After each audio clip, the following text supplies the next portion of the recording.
Infinity's 5th edition was accompanied by the release of an entirely new type of unit, the aerial vehicle.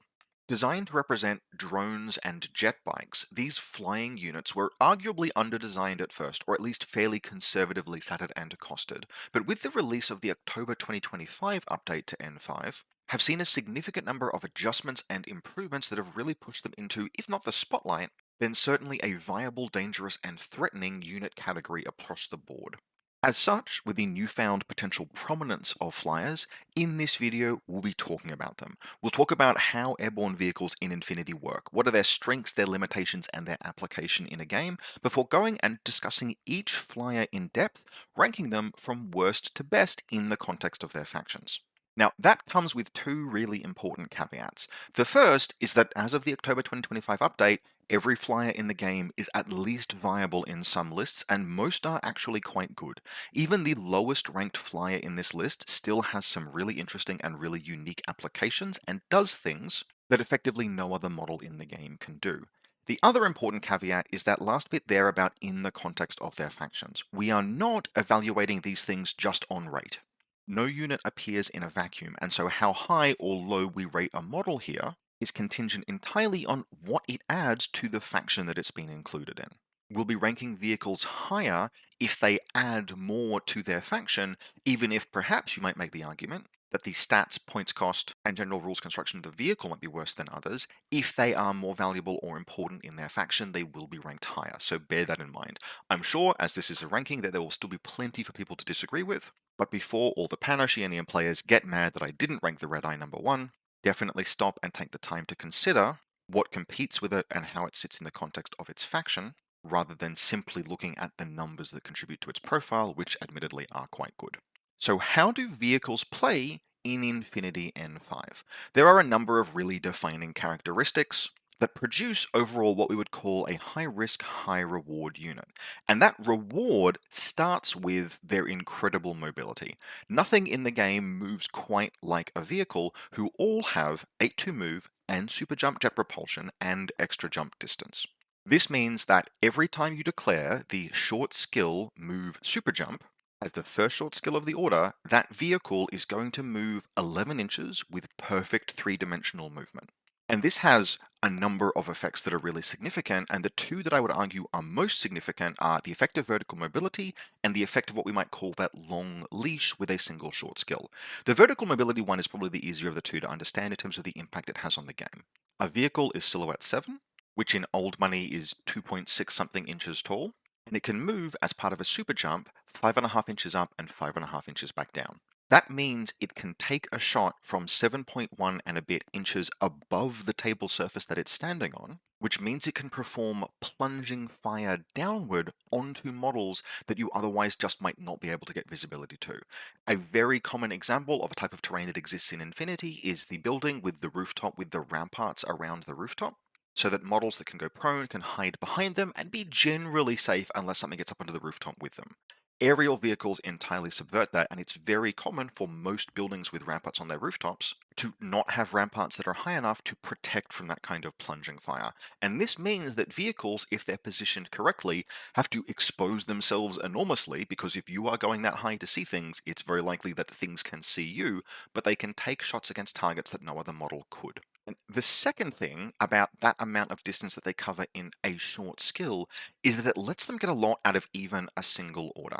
Because the position that a vehicle might impact the table from by performing a ballistic skill attack or using sensor or making a discover roll or a number of other things is theoretically 11 inches from their starting position.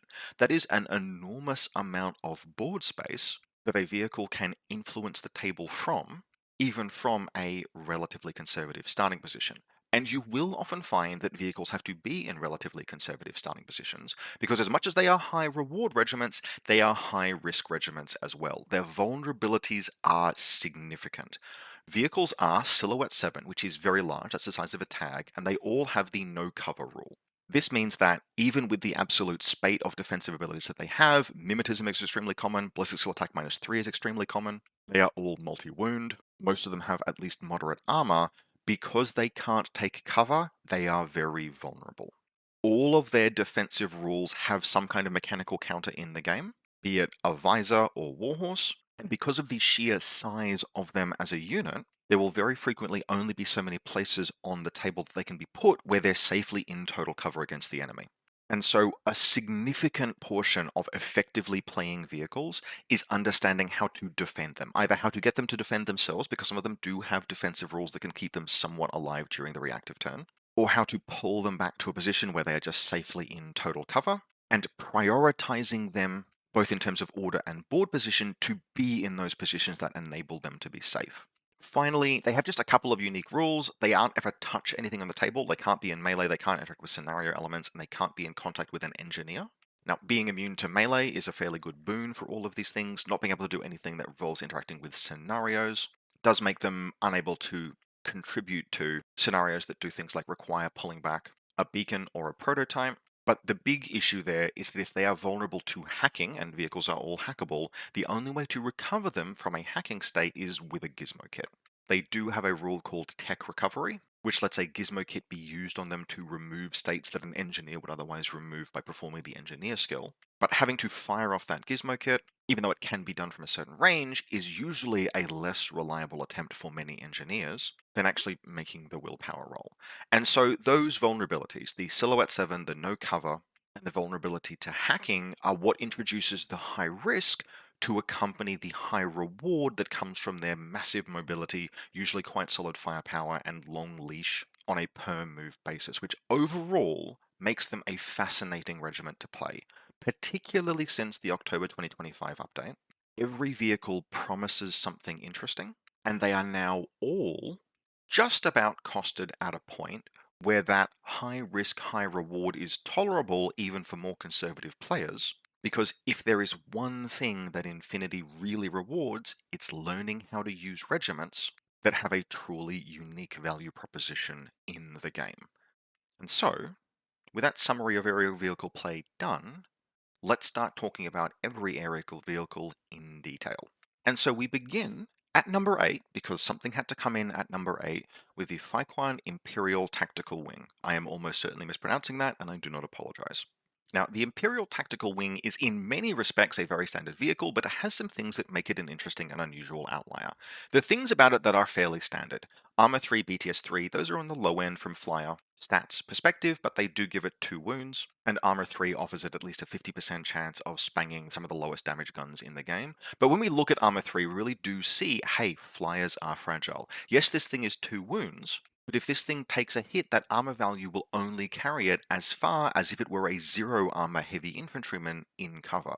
We wouldn't call a 0 armor heavy infantryman durable even if they had 2 wounds, and so we really need to be aware that pieces like the Feiquan are absolutely not durable despite their 2 structure. But it does have some of the defensive tools that are common across vehicles, and the most important of those is Mimetism -6. Now, most enemies will be getting into good range to shoot them, which means they'll be enjoying a +3 from their range band, which means that even for an opponent that doesn't have MSV, that Mimetism -6 is only really as durable as Mimetism -3 and the ability to take cover, but that is still a defensive rule. They've also got Dodge -3, which means that in the reactive turn, if they're using that skill, they're imposing a -3 on enemy face-to-face rolls, and this is actually really quite an important skill, because unlike Ballistic Skill Attack -3, there isn't a counter to Dodge -3. It always works.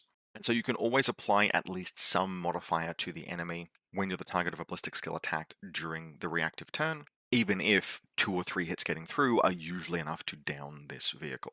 Now, the Feiquan does have a profile with lethal weapons. It's got a multi-rifle +1 burst profile and an X-Visor for 27 points, but the profile that we are particularly interested in here is that first of the 2 profiles. The Feiquan with ballistic skill attack +1 special die, an EM carbine +1 burst, a flash pulse, an acrylate cannon, and a pitcher. And that pitcher is particularly interesting. Now, 28 points is a lot to pay for it, but that is very likely the best pitcher in the entire game.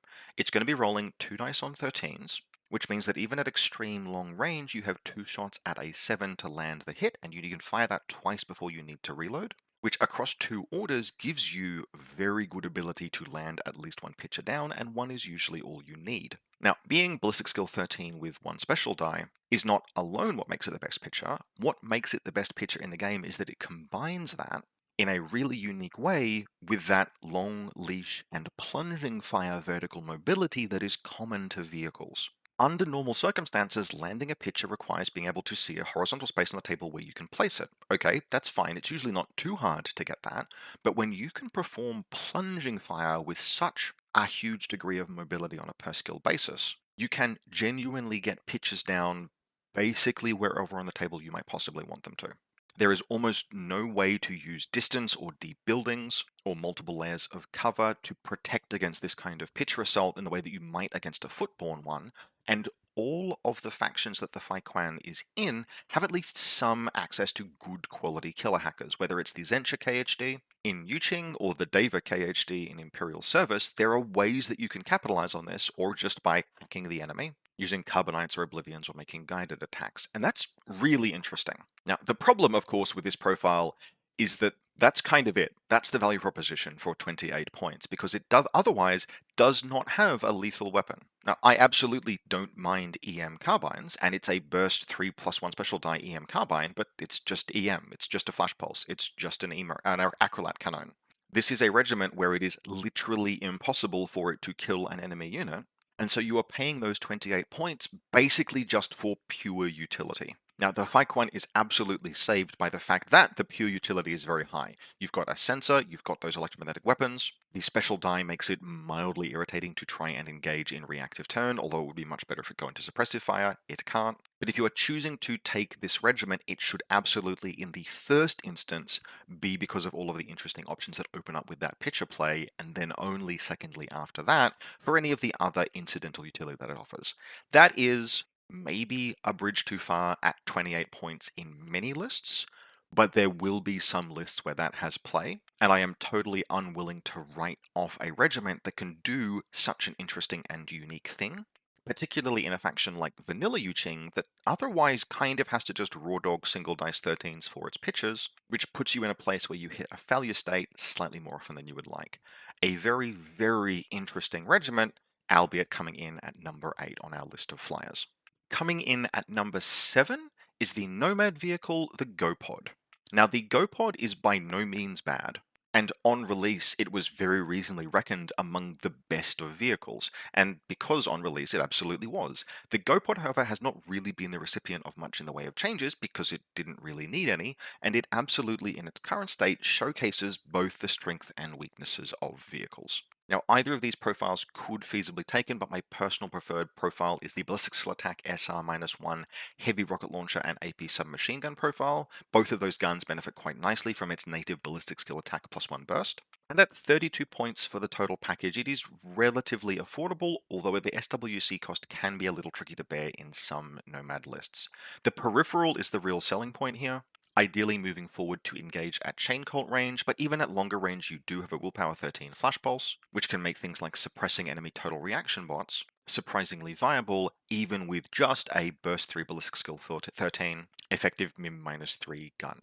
Now, where the Go-Pod begins to showcase the weaknesses of vehicles is that it is easily the most fragile vehicle by a wide margin. Firstly, it's armor 2, which means that it is as defensible once it starts taking hits as an armor -1 heavy infantryman, and it is just colossally easy to lose this thing to just a couple of hits from the enemy. The second issue that the Go-Pod has is that its defensive modifiers are among the weakest of all vehicles. It's got Ballistic Skill Attack -3 and Mimetism -3, and both of those are very good skills, but it also means it's widely mechanically countered by a lot of troopers. Many things in the game have either Warhorse or an MSV1 or both, and that puts the Go-Pod in a position where if it is taking regular face-to-face rolls, or, God forbid, has had a bead drawn on it by the enemy in their reactive turn, will very often be exposed to enemy firepower that is either getting a +3 to hit through its modifiers, or at worst is breaking even. And that makes it very easy to put down in enemy active or reactive turn if there are the right tools for them to do so, and those tools are common. The other issue that the Go-Pod has, and the reason why it's ranked 7th on this list, is that a lot of the factions that it occurs in are both SWC hungry and Silhouette 7 real estate hungry. Now, not every Nomad list needs a Silhouette 7 tag, but there are a lot of very good Silhouette 7 tags in Nomads. Every single Nomad army and sectoral that you can take this in, so that's Vanilla Nomads, Tunguska, and Bakunin, have just some excellent in-class, affordable Silhouette 7 tags as fire support pieces, and will reach for them relatively frequently. That puts the Nomad in a position where there is another model the same size as it who is more important than it, competing for the 1 or 2 spaces on the board that you might hide a piece of that size from the enemy in your reactive turn. And that puts it in a position where, despite the reasonable points cost, solid firepower, and interesting value proposition of the Go-Pod, it's often going to be harder to accommodate in a list than actually many other vehicles. The Go-Pod is personally my least favorite vehicle because I cannot be trusted under any circumstances to rely on a Burst 3 Mimetism 3 rocket launcher as a primary gunfighting piece, but it does absolutely have more list applications than the Feiquan, which is why it comes in the context of its faction in at number 7 in our list of 8. Now, the 6th vehicle on our list belongs to O12, and that is the Firebat Attack Wing. And I would absolutely say, just as a point of discussion here, that ranking 6, 5, and 4 in this list are all very closely clustered together, and I would absolutely not disagree with anyone whose personal take was that you could shuffle any of those around pretty comfortably.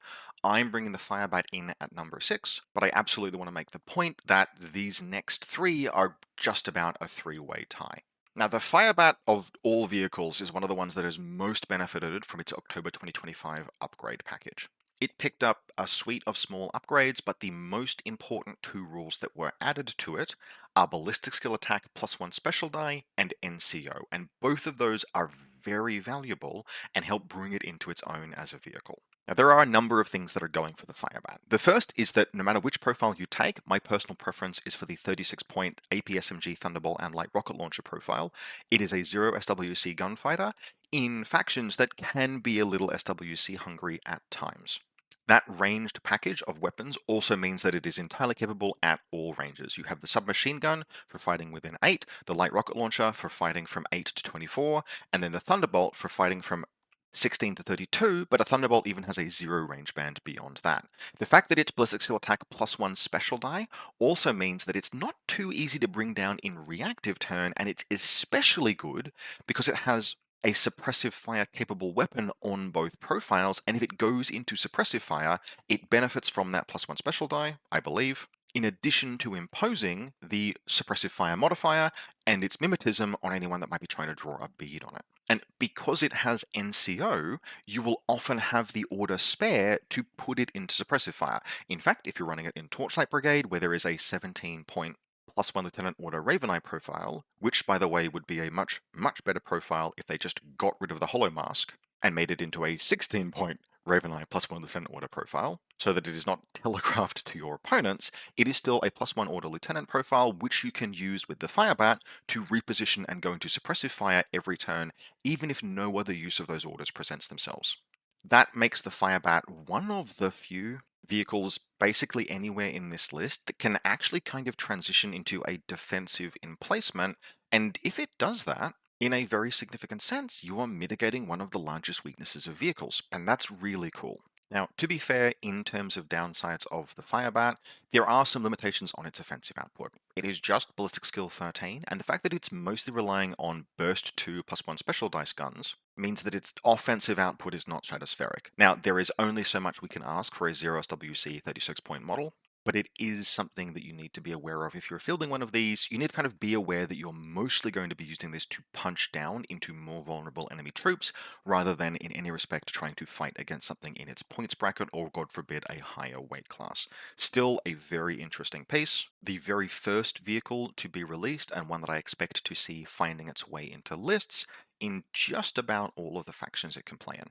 Ranked 5th on our list, and the Pan-Oceanian players are probably going to friendly George's my house for this one, is the Redeye Close Air Support Unit. Now, the Redeye is a vehicle that, clocking in usually at 1.5 SWC and 38 points for my preferred profile, is a flyer that is really quite good on rate, and does its absolute best to compensate for flyer weaknesses with raw stats, but does exist in factions where it's competing both for those SWC and points with other very good options. The Redeye is interesting for a few reasons. Firstly, it is Ballistic Skill 14. It's the first flyer with that ballistic skill that we have seen so far. There will be more. But secondly, it has the highest armor of any flyer at armor 6. And at armor like 5 or 6 on a flyer, you are actually starting to get into a level of durability where a single rocket hit or a single double-action sniper round or, God forbid, 2 hits from a combi rifle doesn't very likely immediately down your vehicle. Armor 6 is actually quite good. It means that it is as durable as an Armor 3 heavy infantry in cover, and that's modestly durable. Pan-Oceania is also a faction that benefits from the sensor that it brings, and I would argue actually also significantly benefits from the grenade launcher profile. Now, not every Pan-Oceanian army is an army that needs spec-fire, but if you wanted to build a Pano list that really does lean all in on the big heavy gunfighting, having some kind of a tool that punishes enemy null defenses is really valuable. Now, there's plenty of stuff in Pan-Oceania these days that can just push in and launch a close assault, but one of the other ways that you can punish a null deployment is just by having a good ballistic skill grenade launcher, and the Redeye is one of the best. High mobility gets it forward inside 24 inches very easily.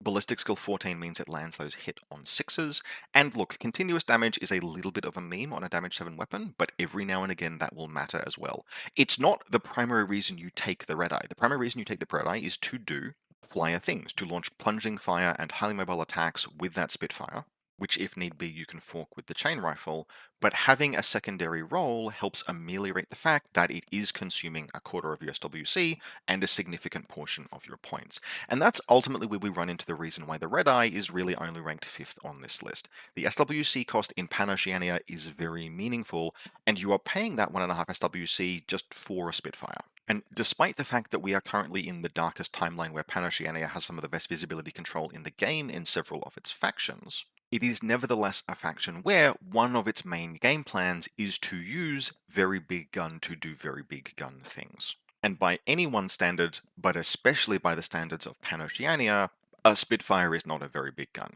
It's burst 4, damage 6, ballistic skill 14, but that is not going to suppress enemy defenses by itself, which means the Redeye only works when combined with really premium firepower pieces. Those premium firepower pieces are probably also going to be expensive. They are absolutely going to consume SWC, and so taking the Redeye needs to be considered very carefully because it's not a gun that will be able to shoot its way past something like, for example, a Tartary Army Corps gunnery team. But taking it means that you are liable to have one less gun than you otherwise might that could have fought its way past that kind of a defensive emplacement.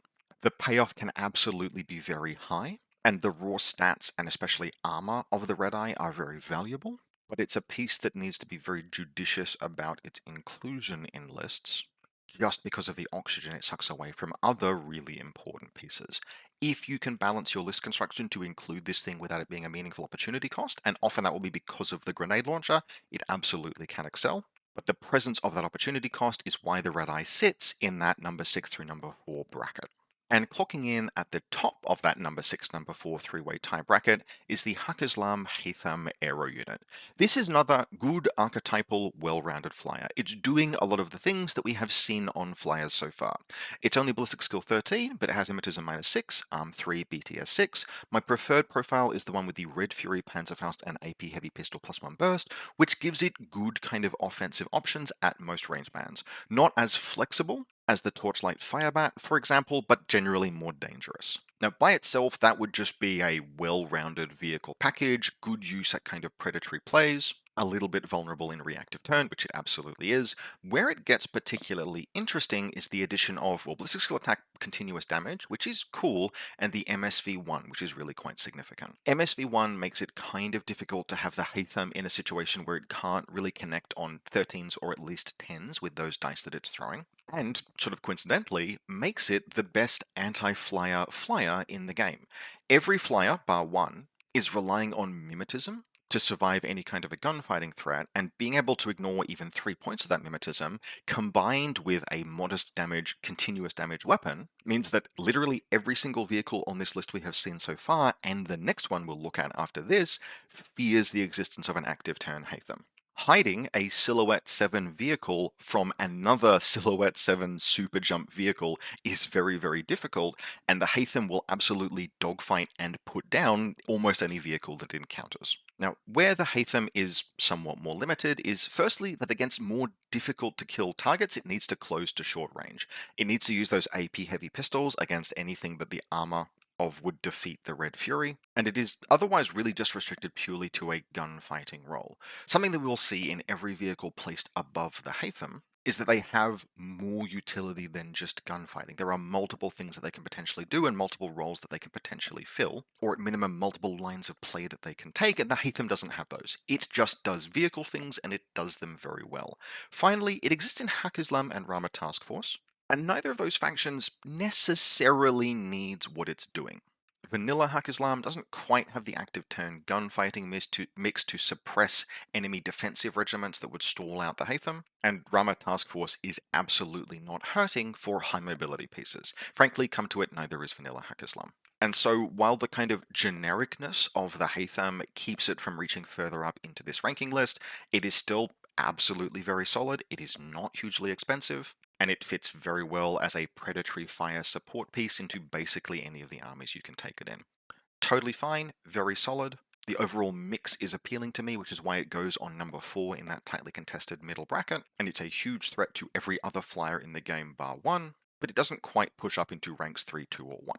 And speaking of, coming in at number 3rd, and definitely a cut above the things below it, is the Skyhound Combat and Recon Air Squadron. Now, if we were not considering flyers in the context of their factions, this would probably be the best one. On rate, just in terms of what you get for what you pay in a vacuum, it's incredible. The armament is fantastic. My preferred profile is the 33-point ballistic skill attack +1 burst. I don't think you should ever take the other profile. And what you get for those 33 points is a ballistic skill 14, mimetism -6, +1 burst plasma carbine, and +1 burst thunderbolt AP, and a mine dispenser. Now, the mine dispenser doesn't interact with +1 burst. Double shot keeps it from doing so, but that is just high watermark firepower and very good stats at a very attractive price point for a vehicle. It's ballistic skill 14, mim 6, burst 3 plasma. Like, if you don't understand why that's good, we'll need to have a sit down and explain why plasma is the best ammunition type despite not being an ammunition type. I also have very positive things to say about that presence of a mine dispenser, and to a lesser extent, Discover +6. Discover +6 isn't a sensor, but it still gives you a very valuable use of your second short skill, and what that means is that Skyhound is very good at repositioning using one order, but still getting something very valuable out of the second short skill of that order before going on to take gunfights. Being able to do something like move, fire your mine dispenser on ballistic skill 14, and then next turn, or next order, move and take a fight is just an enormous amount of value, particularly in a faction that has very attractive baggage bots. I have run a Skyhound in Next Wave in 4 separate games now, and I have included it in those lists for a reason, although, well, one of those reasons is actually that I painted a Juggernaut model and I don't feel I can play it in many lists in this faction, and that's kind of where we get into why the Skyhound is not ranked number 1.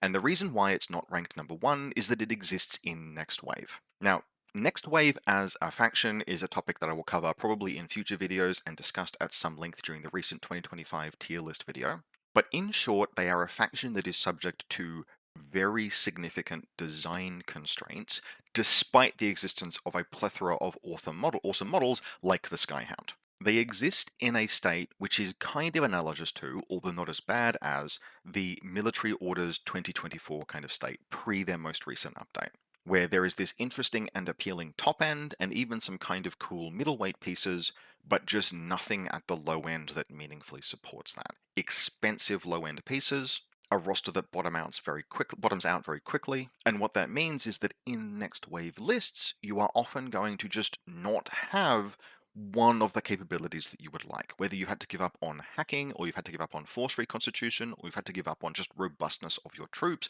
or good gunfighting, or visibility control. Next Wave has to make sacrifices in its lists, and even where it doesn't make sacrifices, it often has to rely on maybe one piece to do something that another faction might have redundancy in. And that lack of redundancy in a lot of Next Wave lists puts them in a position where I'm not confident that they can accommodate high variance models like vehicles. In my experience playing a Skyhound across multiple games, I've had games where it didn't do particularly much, but it wasn't bad. It kind of just sat there and threw up mines. I've had games where the table allowed it to maneuver across open territory after I had gotten lucky and suppressed enemy defenses, and then take enfilade shots that were a nightmare. I've had one game against US Ariadne where I had plasma, and I feel like I don't need to continue that sentence because you should understand the gist. But I have also had games where an intruder drew a bead on it in the first Nomad turn, blew it out of the sky in a single order, And I was then trying to play Next Wave down more than 10% of my army, and Next Wave is not good at playing down because it is already playing under something of a points handicap because of all of the premium it pays on its low-end troops. And that leaves the Skyhound kind of analogous to the 2024 Military Orders Tikbalang, which was incredible. Like, that was just an amazing tag. If you weren't familiar with the profile, it was a Tikbalang with armor-piercing rounds. And if that sounds awesome, you would be absolutely correct, but it existed in a faction that just couldn't support a model of that expense. And so even though the Skyhound is incredible on rate, in the context of its faction, it still ranks number 3 on this list out of 8, but it needs to be used very carefully, and like every Next Wave list that includes anything in Next Wave, is inevitably accompanied by certain sacrifices and concessions that were made to include it. Despite that, even though we haven't seen the model yet, absolutely incredible profile in a vacuum, and yes, Next Wave players should absolutely get themselves familiar with this and learn how to play it, because the power of those stats justifies including the Skyhound, even with the restrictions that Next Wave plays under. In a sharp U-turn from and contrast to the Skyhound, number 2 on this list is Haqqislam again with the Zaybek Aero-unit. And that is a very, very surprising take to have had looking back 6 months, because there was a time when this was probably the memeiest of vehicles. And that is because the Zaybek is the only vehicle that does not have mimetism. It has albedo instead, which means that most troopers will not suffer a penalty from that special rule, but if you have an MSV or marksmanship, you do suffer -6 to hit the Zaybek. Now, prior to the update, that wasn't enough. That alone was a little bit of a meme rule, but there were a suite of other adjustments to the Zaybek that came with the October 2025 update, and one of them was the inclusion of ballistic skill attack -3. And that, as much as anything, point changes, etc., was some real secret sauce, because that gives it just a gunfighting modifier that lets it take gunfights under normal circumstances, and in those gunfights, it is one of the most heavily armed and durable vehicles in the game. It has an AP Spitfire, which in terms of like the firepower of the weapon is really only outcompeted by things like the Skyhound Plasma, and at Armor 5, BTS 6, and 3 wounds, it is comfortably the most durable vehicle. Now, yes, it's an escape system vehicle, which means that after it takes 2 points of structure, the Zaybek operator pops out, but she's packing. She's an absolutely fantastic profile that keeps almost all of the things the Zaybek has and can take cover. Yes, she downgrades from an AP Spitfire to a Spitfire. Yes, she loses the smoke grenade launcher, but she's a specialist. She's BTS ballistic skill 13, armor 3, BTS 6. She's still got albedo. She's still got ballistic skill attack -6. She's got stealth. She's got a boarding pistol. She's got decharges. I have no qualms whatsoever about carrying on a fight with her, and even if I don't carry on a fight with her, cool, she'll just go prone somewhere and continue to generate a regular order. Now, all of that alone wouldn't be enough to push the Zaybek into nearly the top spot until we consider it in the context of the faction it exists in, and particularly in the context of vanilla Haqqislam, but also Kapu Kalki to an extent. Both of those are kind of smoke-dependent factions. Kapu Kalki does have a very good white noise hacker, but these are both factions that have access to a lot of very cheap or attractive smoke pieces, and so tend to like to use those cheap and attractive smoke pieces, whether those are Yanyans or Matawiyas or the Biker Twins. And even the Zaybek itself has a ballistic skill 13 smoke grenade launcher. And in that environment, having a ballistic skill attack -3 and albedo gunfighting piece means that you always have a line of play, because the only thing that stops you from pulling off any play that you might want to with smoke grenades is an enemy MSV piece, and if you're playing against an enemy MSV piece, the Zaybek is probably very good at suppressing it. That means it is one of the most perfect cases of a square peg finding a square hole in the game, and it fits just very, very nicely into especially vanilla Haqqislam, but even in Kapu Kalki, where you can slap it inside white noise and give enemy MSV pieces an absolute nightmare of a time, it's just a high value roll. The presence of the smoke grenade launcher even has some nice synergy with Saladin. Saladin turns his army into a coordinated order machine, not just because of inspiring leadership, but because he has so many command tokens, you basically have to use coordinated orders, and being able to coordinate targetless smoke and pitcher plays, just get a bunch of value out of those command tokens. The Zaybek can contribute to that really effectively, which makes it number 2 on this list, and in fact, technically the highest ranked vehicle on this list. Because number 1 on this list isn't a vehicle at all. It's the Garuda Tacbot. Now, this is a take that long-time viewers of the channel will not be surprised by. I have expressed this opinion before, and while the most recent updates to vehicles has absolutely narrowed the field, I do think we still need to discuss the Garuda in the context of all of the other models that we've just considered. Because with the exception of the Zaybek and the really specific niche that it fills, the Garuda Tacbot does all of the things a flyer does, but doesn't have any of the weaknesses. It has super jump jet propulsion, and mimetism, and 8-2 move, but it's not a vehicle, so it's silhouette 2, and can go prone, and can take cover. It can be given support wear.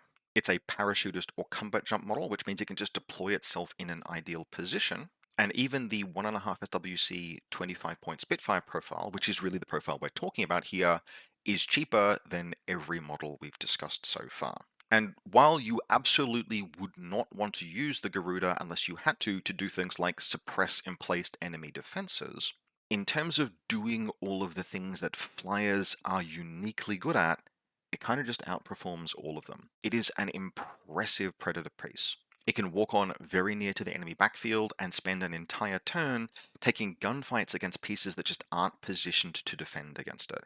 It takes plunging fire, but even if it isn't taking plunging fire, it's armored core skating 10 inches along a strafing lane to enfilade fire something in the back because of the way it's arrived using combat jump or parachutist.